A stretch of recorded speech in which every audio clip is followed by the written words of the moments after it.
Alright, so e-motoring as a service, or EMAS, is essentially a one-stop motoring services platform that drives the setup of a collaborative and sustainable ecosystem for the different stakeholders, namely motorists, the mobility service providers, and last but not least, also the transport authorities.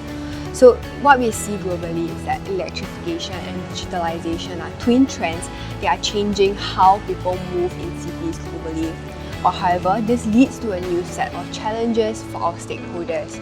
So what EMAS does is that it offers a brand new motoring experience by offering motorists a single application to access different motoring services, and for different mobility service providers, a chance to leverage digitalization to widen their access to different customers. And last but not least, for transport authorities, access to insights to improve their planning for regulatory purposes.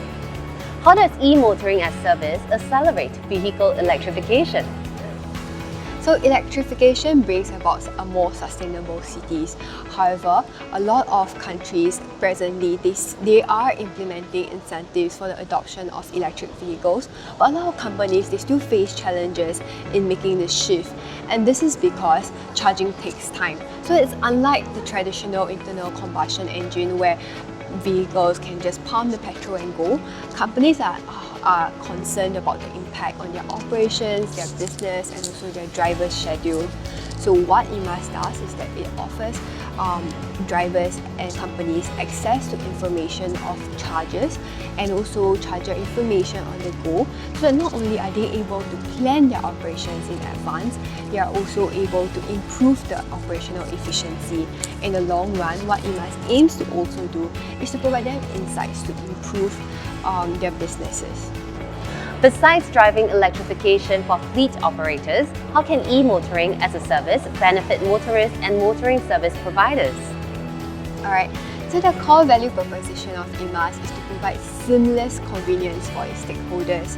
So for example, for motorists itself, what we aim to do is to integrate all of the different motoring services onto a single platform for the motorist. So for example, if before a motorist were to set out, they are able to look up the different services that they need, for example, plan their charging beforehand, or maybe even their vehicle maintenance. And when they reach their destination, they are also able to benefit from location-based promotions such as meal discounts in their location.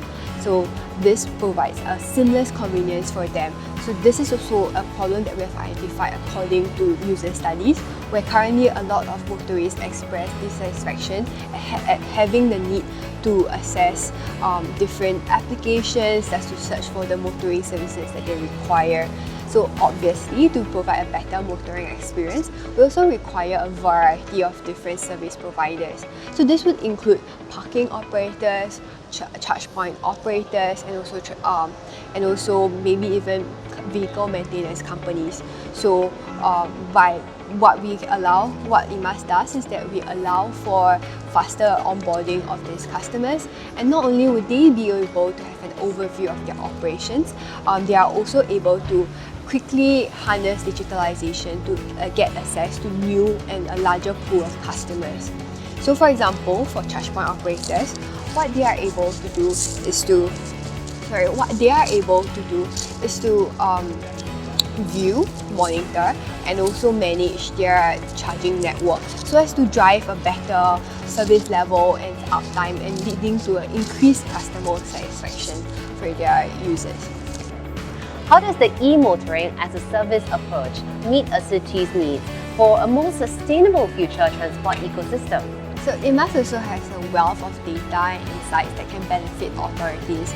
So for example, if charge point operators were to integrate all of their charging network information onto EMAS, so authorities will not only be able to understand the service levels of the different companies, but they are also better able to incentivize these companies to provide a better experience for transport authorities. So in the long run, not only are they able to draw insights to better improve the grid network planning or even the transport network planning, they are also able to fulfill to identify unfulfilled demand to better place the different chargers. So this will allow the cities to move towards a more sustainable future and to adopt electrification better and faster. So this is what EMAS can do, and in general what we view is that electrification will lead to a paradigm shift in cities globally. So it wouldn't be a zero-sum game where a single company can say that I want to service the whole country or even the whole city, because it will be very costly. So what EMAS views is that it will instead be a collaborative approach where different companies and different stakeholders can come together to bring about a brand new motoring experience for motorists. So essentially, EMAS wants to deliver a one platform and one mobile application concept to its motorists, and we hope that you will be able to join us on our journey. Thank you so much. That was fantastic.